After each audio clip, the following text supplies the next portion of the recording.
Hi, my name's Jason Perkins and I'm the Managing Director of Curve Studios.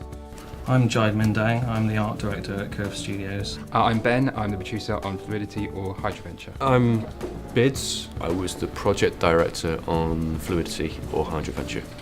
We set up Curve Studios about 5-6 years ago, and me and my fellow directors were tired of really working on these big blockbuster games. We really wanted to put the fun back into development, and we wanted to work up new original concepts. So in America it's called Fluidity, and then over in Europe it's called Hydroventure. So if today you find that people are mentioning Fluidity or Hydroventure, it is all the same game. Hydroventure or Fluidity is a action-packed exploration puzzle game. There's lots of areas to explore, and we've got a great physics engine where you have to solve different challenges and collect rainbow drops and defeat the evil goop. The game's set on the pages of a magical book called the Aquaticus, and the magical book's in trouble. It's been invaded by this evil influence. It has been spilt into it and it's being robbed of all its magical power. You enter the book with this pure source of water which is used to wash the evil from its pages. One of the guys here came up with the idea of trying to incorporate water into a game early on, and what he thought would be really interesting was looking at the various states of water and the properties which they then would have. We had a loose idea that we wanted to demonstrate the water cycle. So it would start up in the mountains, it would rain, and then you see the water flowing down hillsides, going into towns, getting included into the sewer system. We also were sort of inspired by physics textbooks and diagrams. The book thing came quite early on. At first we were talking about the games being safety cards, you know, when you go to on an airline and it's got the safety cards and got those characters. We really wanted that really clean, simple style. I had done a movie showing water moving in the kind of way that we wanted it to do. It wasn't really until we saw the Wii remote that we see how it could really work. Just the intuitive nature of how everyone knows how water works, and everyone knows if you tilt something, the water will flow off it. We worked up the concept and we went across to another conference in America. We met up with the two producers on the game, Massa and Asuza from Nintendo America.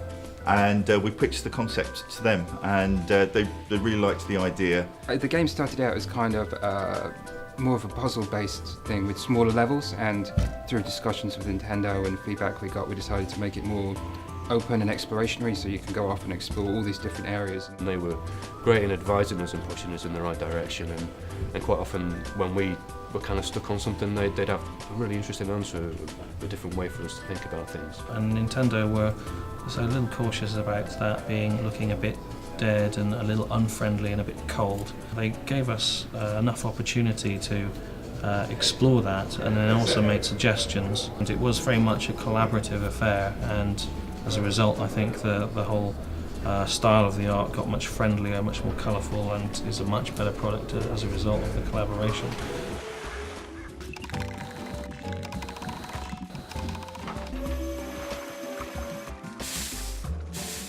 Each level of the game is set over 3 sets of 2 double pages. So you've got a double page spread, you can see the middle, you can see the outline, so it's the edge of the book. And as you tilt, you get towards the edge of the page, when you've kind of completed lots of the puzzles, you get to turn the page over to the next set. You get a real sense of being in a different chapter of a book. There's 3 different kinds of enemies. There's the goop slug, the goop hornet, and the goop boss, which have got their own levels between chapters, and they're the big challenges in the game. Quite often you'll need to take something to a certain place. Now it's quite high up, but you can't take it there. The water can't go uphill. Everyone knows the water doesn't go uphill. So how do you get it uphill? Well, quite often you can take it and freeze it inside your block of ice and then lift it up and carry it up. And then when you then melt the ice again, you go back to water, then you can use that thing in a higher place.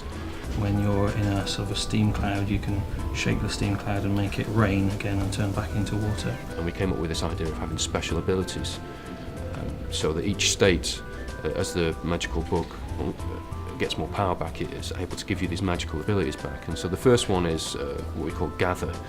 So when you hold down the one button, the water kind of comes together and it's formed into a ball for as long as you're pressing the button. But if you hold it down for too long, then the water will explode. But also the explosion can be a good thing because the force that it creates can be used in physics puzzles and be used to open doors and smash things out of the way. The challenge in the game really comes from the puzzle solving. Quite often we like to pull a bit of a trick on the player, and when they think they've got the item to the place that they thought they needed to, there's always a little extra step for them to do, and then didn't realise that until they get there. So sorry about that, but we just like to second guess the player a little bit to keep them challenged. We wanted reasons for people to explore and see all the different areas of the levels rather than just kind of rush through it quickly and, right, I've nailed it, I've done it. People can do that if they want to, but it's a rich experience where you can go back and get much more out of it if you kind of carry on looking for all the hidden stuff and find out what's there. I really think this is a game which will appeal to literally anyone who can pick up a remote control.